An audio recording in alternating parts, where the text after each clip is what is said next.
City of Motivation। ज़हन फैसला करने या जायज़ा लेने की ताकत नहीं रखता, ये आपका शऊरी इंतखाब होता है। ज़हन का काम सिर्फ इंफॉर्मेशन को जमा रखना और आपके कहने पर उन्हें हाजिर करना है।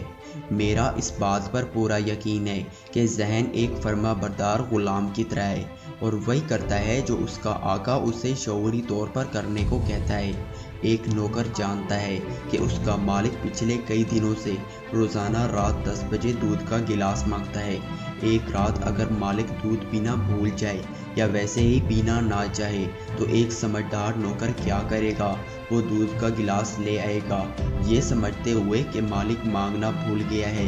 यही सब कुछ आपके साथ होता है जब आप चंद ऐसे काम करते हैं जिनको करने के बारे में आपने कभी सोचा भी नहीं, या चंद ऐसे बैड एक्सपीरियंसेस को याद करना जिनको आप याद नहीं करना चाहते, तो ये आपके जहन की गलती नहीं है, आपकी गलती है। आपने अपने जहन को नहीं बताया कि मैं मज़ीद ये काम याद करना या ये बातें याद करना नहीं चाहता। ऐसा करने के दो तरीके हैं। अपने नौकर को बताएं कि आपको दूध नहीं चाहिए। नौकर जो दूध का गिलास लेकर आता है उसे लेने से इनकार कर दें।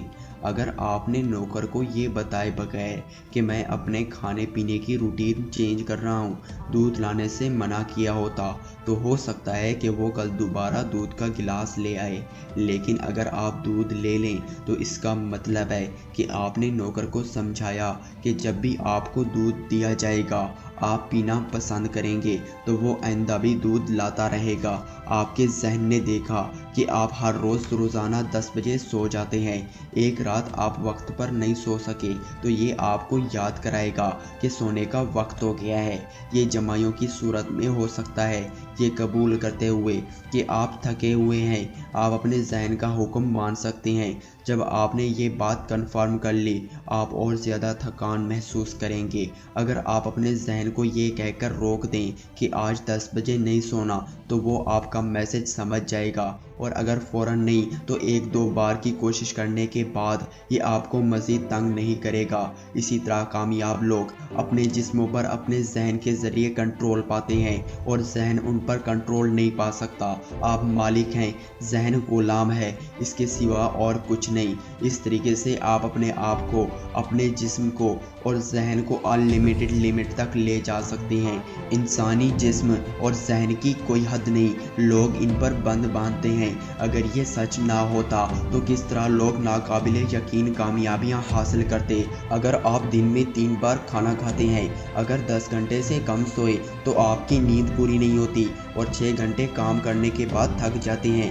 ये इसलिए कि आपने अपने जहन को इस तरह से ट्रेनिंग दे रखी है, कोई और नहीं। सिर्फ आप खुद अपने जहन को नए सिरे से तरबियत देकर अपनी आदतों को बदल सकते हैं। आप जो कुछ भी करते, कहते, सोचते, देखते और सुनते हैं, आपके जहन की यादाश्त में रिकॉर्ड हो जाता है और आपकी ज़िंदगी की हकीकत बन जाता है। आप अपनी तकदीर के मेमार खुद हैं। पुरानी एक कहावत है कि गंदगी डालेंगे तो गंदगी ही बाहर निकलेगी, क्योंकि जो कुछ आप अपने जहन में डाल रहे हैं वही कुछ उसमें से बाहर आएगा। ध्यान रखिए कि इसके अंदर वही कुछ डालिए जो आप बाहर निकालना चाहते हैं। आपका जहन आपको वो कुछ नहीं दे सकता जो उसके पास नहीं है। एक मिसाल से समझाता हूँ। आपका नौकर और आपके हमसाये का नौकर अपने मालिकों के बारे में गुफ्तगू कर रहे हैं। हमसाये का नौकर आपके नौकर से कहता है कि क्या तुम्हारा मालिक गाड़ी ठीक कर सकता है? मेरा मालिक तो कर सकता है। इस बात का जवाब देने के लिए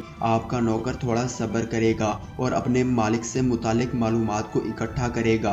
अगर उसने अपने मालिक को सारे काम खुद करते हुए देखा होगा, हर चीज़ को हाँ कहते सुना होगा, बीवी बच्चों के मुतालिक पॉजिटिव एटीट्यूड देखा होगा, ऐसी बातें कहते सुना होगा जैसा कि मैं सब कुछ कर सकता हूँ, मैं ये कर सकता हूँ, ऐसा कौन सा काम है जो मैं नहीं कर सकता, वगैरह वगैरह, तो आपके नौकर का जवाब हाँ होगा।